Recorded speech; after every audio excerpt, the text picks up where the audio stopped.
All right, talent evaluation. This is one of the favorite subjects that I like to talk about, and it's been one that I've kind of waited until the end to pretty much cover the last couple pieces of subject matter that I like to talk about when it comes to this mini-series. And I didn't get a chance to get into it before, but a little bit of thought process went into this one, but a lot of it's just kind of off the cuff here. The talent evaluation portion of this mini-series, we are going to kind of go into my impressions of how people should be able to consume media to be able to evaluate the talent that they're looking for.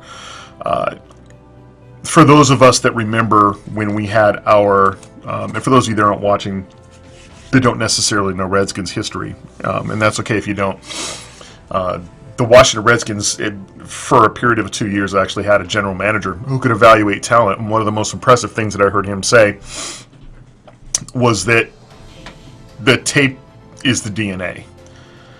And it's true. When he said that, I understood completely what he was saying, and it was a breath of fresh air to hear him say that. Even though I know a majority of talent evaluators out there at the professional level pretty much already know this and pretty much already do this, I think that there's a portion of that does not make it to the average NFL fan. The tape is in the DNA. The footage is in the DNA.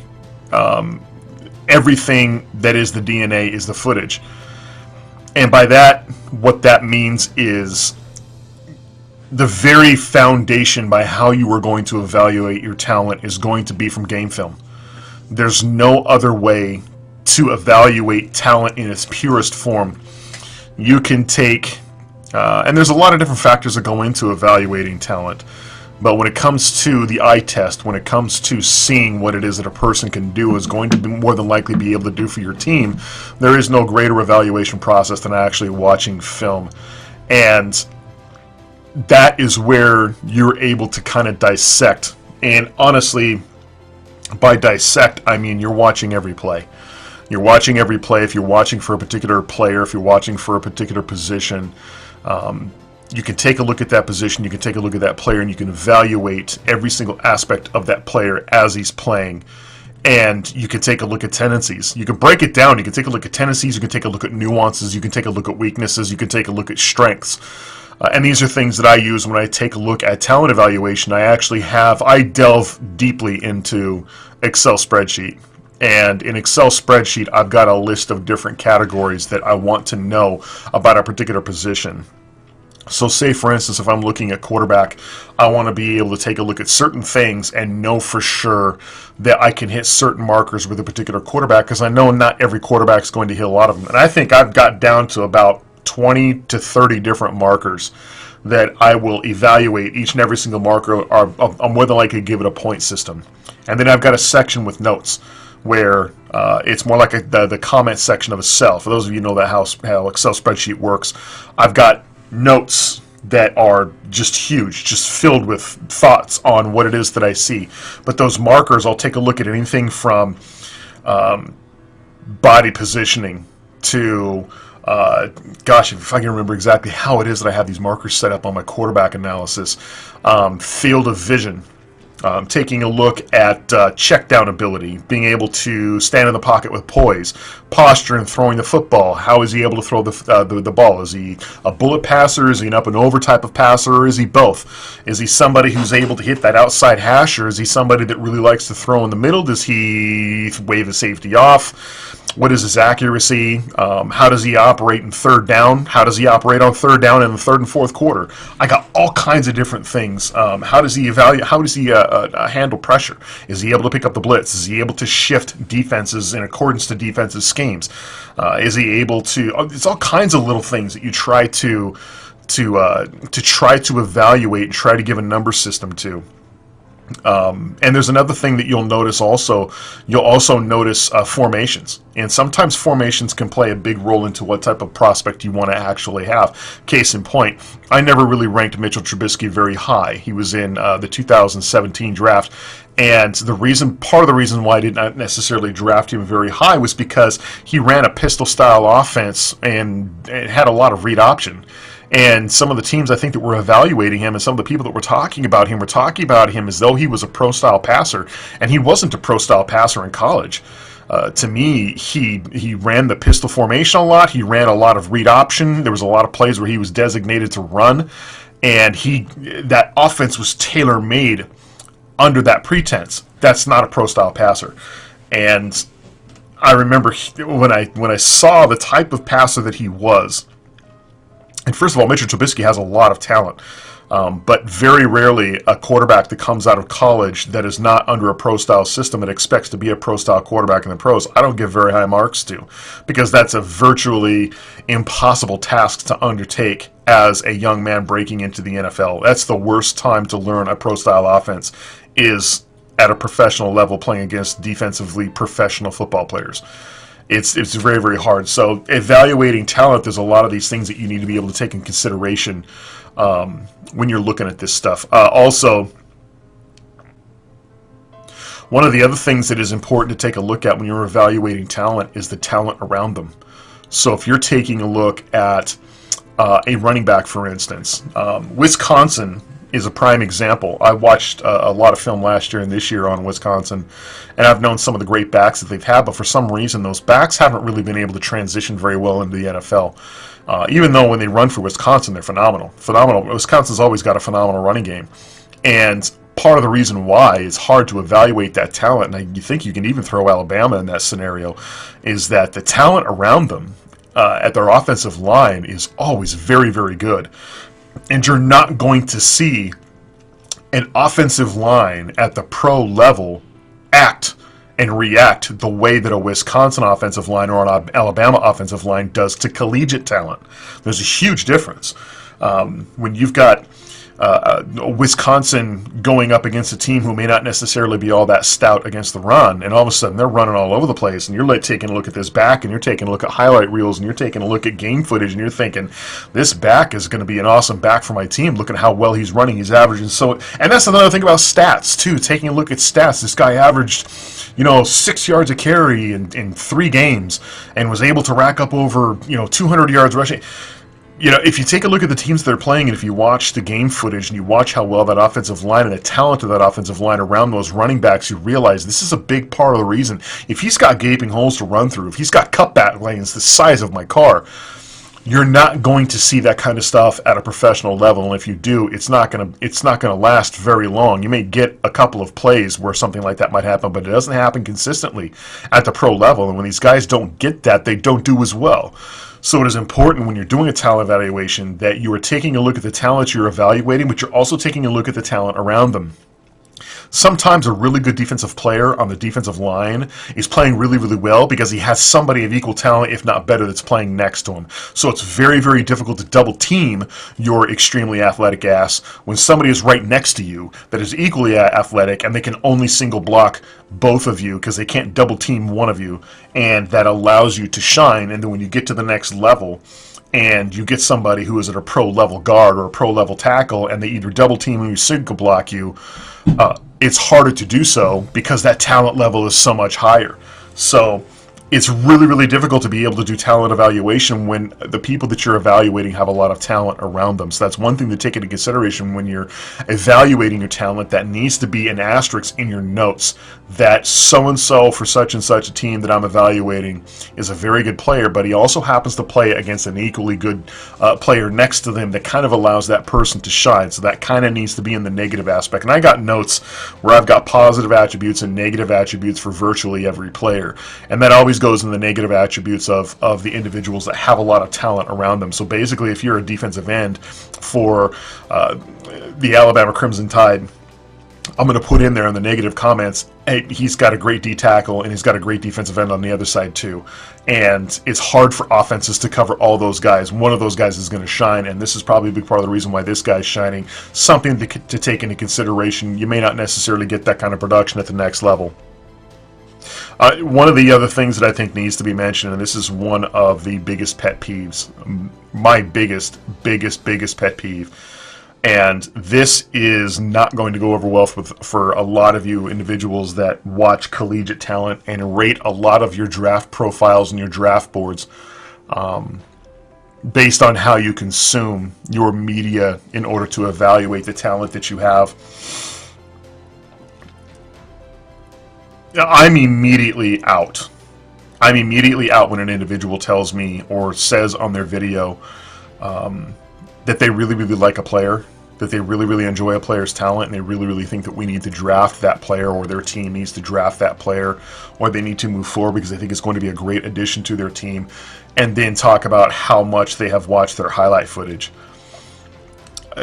That's a poor man's way of evaluating talent. If all you're doing is watching highlight reel footage of a player, and if there's a player out there that you thoroughly enjoy, there's somebody you're taking a look at Mel Kiper's top 20 draft picks, or his draft selection, his mock draft that he's come out with in March, and you're taking a look at all this, and you start going to YouTube and you type in that individual's name, and that after his name comes highlights, and you're watching all this highlight footage of that player, please take yourself out of the running for evaluating talent.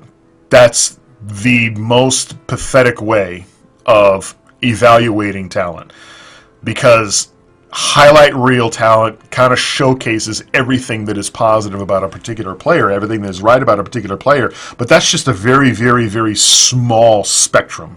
Very, very small piece. If you were to order a sundae at Dairy Queen, it's the cherry at the top, and that's it. You take the cherry and throw the sundae away. There's so much more substance that's there that needs to be evaluated, that needs to be consumed, that needs to be analyzed. There's so much that you're not seeing. There's such a small window of a person's talent. First of all, very rarely does highlight reel footage actually evaluate the talent of the people around them. You're not able to see formation, you're not able to see down and distance or time on the clock, you're not able to see motion, you're not able to see a lot of things. You're not able to see open field blocking, you're not able to see open field tackling, you're not able to see a lot of things that a highlight reel only shows you.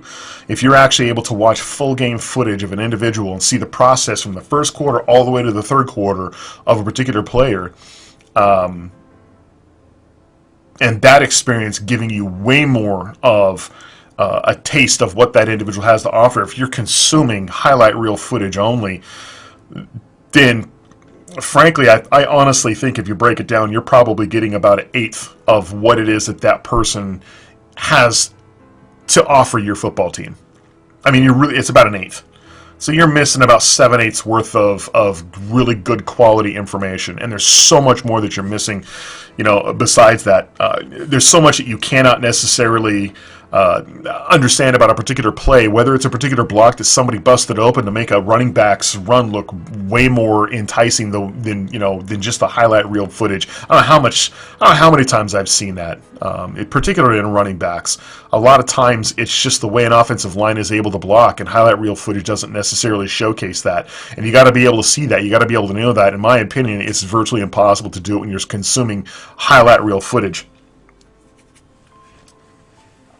Unfortunately, this is a method that is used by a majority of general football observers.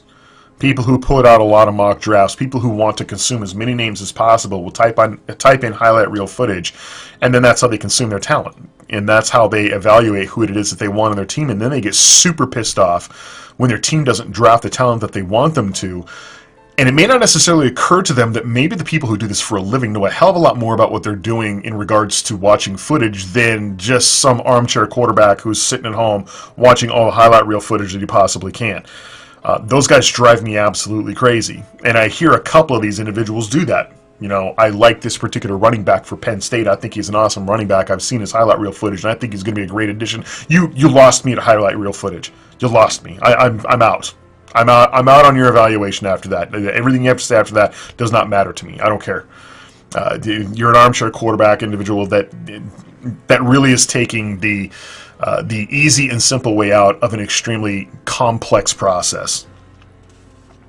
Part of the thing that is really, really good about, I think that when I think that when you are evaluating this talent to give you kind of an idea of how I would consume my talent, if I'm looking for a particular player in a particular position, I'm going to figure out what school that individual goes to. So if there is for instance, if there is a right tackle out of Michigan that I have been seeing has been popping in a lot of scouts draft boards, and if I'm looking at certain picks and certain lists for individuals who are hitting that all-conference mark or that all-American mark, somebody who's a standout in there. And honestly, national rankings are different than divisional rankings, and I pay quite a bit of attention to divisional rankings.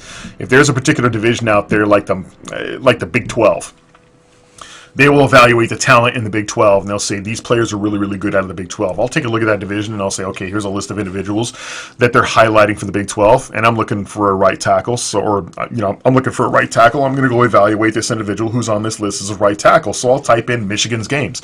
I'll type in 2018, 2017, whichever year it is that we're currently in. I'll type in that current year, and Michigan Wolverines full games. And they show a lot of these on YouTube, a lot of these full-blown games on YouTube, and I watch pretty much the full game because each and every single quarter is its own evaluation tier. You know, the very, very beginning of that tier is a team that has put together a really decent game plan. Your first 15 is going to consume a majority of your first quarter as far as offensive plays go. Your first 15 plays to be able to see how well a team executes plays. Part of that execution is the play of the right tackle. I'm going to watch your first 15 plays very closely as to what type of game plan that your offensive line and your offensive coordinator has to be set for your offensive team, and your right tackle is going to be a big part of that. So I'll take a really, really good look at that.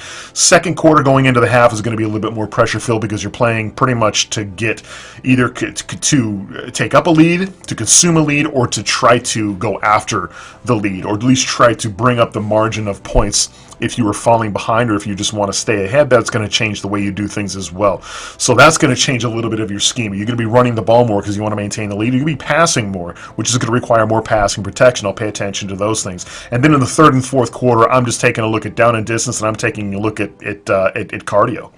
You know, are you going to fall apart in the third and fourth quarter? You know, what type of cardio are you going to have? You start getting a little bit sloppy on your technique come fourth quarter at about 4 minutes left in the game when you need 14 points and your team really needs to score. What's your technique going to be like? What's your footwork going to be like? What's your body position going to be like? Are you going to be able to pull like you were doing in the first quarter? You know, how do you handle injuries? All kinds of different things. How are you going to be able to handle that All-American that's going up against you half the game? All types of things that go into that evaluation process when you do the full game. Obviously, you're going to have different things when it's an obvious run play. How well do you play the obvious run? Are you more of a passing protection kind of guy? Or are you more of a run blocking kind of guy? Or are you second tier?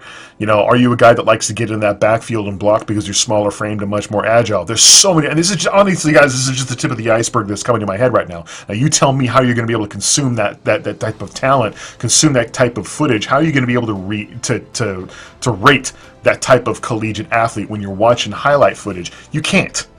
It's impossible. You can't. You don't get down and distance. You don't get time that's left on the clock. You don't get any of that stuff in a highlight reel. You have to consume the full game. That's going to give you the better picture. And guys, that's just one game. I'll take a look at one talent, and I'll watch at least 3 full games of that talent.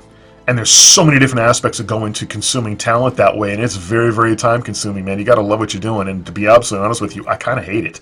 I don't like doing it, but I'll be goddamned if I'm going into that draft knowing exactly who it is that I want and getting a really good idea of which players go when and understanding why an individual would not necessarily go the first round but wait until the third when somebody picks him up, or why somebody who was expected or projected to go in the third round end up going in the first. Because I don't trust talent evaluators on TV. I don't trust these guys that sit on network television that are pushing a narrative and giving me their opinion when I know that they know better, but still they end up telling me that somebody's better than what they actually are, or somebody's not as good when I think they're better. There have been several people that I've hit on. There have been a lot of people I've missed, but there have been several people that I've hit on that a lot of people didn't see coming, and that's all talent evaluation. You know, you're sitting there and you're watching these games, and I don't consume nearly as many games as talent evaluators do at the professional level, even the collegiate level. These guys are consuming tape all day, every day. All day, every day, 365. 24/7. You know, that's all they do. I couldn't imagine having to sit down and watch that much footage every single day. You've got to really, really love doing it. And I'm not that. I've got certain frames. I've got a 3-month window where I'm consuming a lot of games. I'm consuming a lot of talent, and it's a rabbit hole. It's a rabbit hole the minute I start taking a look at that right tackle from Michigan, and I'm watching the Michigan Wolverines play against Michigan State. You know, and I'll watch Michigan and Michigan State play, and I was like, whoa, wait a minute. Dude, who is this left tackle from Michigan State? Dude, that guy's good. The left tackle and the center are both really, really good. I'll make a note. You gotta watch film, Michigan State. Left tackle, number 66, and the center, number 65. Gotta watch those two. So then I'll watch that game, and then maybe I'll pop in another Michigan State full game for that particular year, and I'll watch those two guys and see how well it is they do against a different team.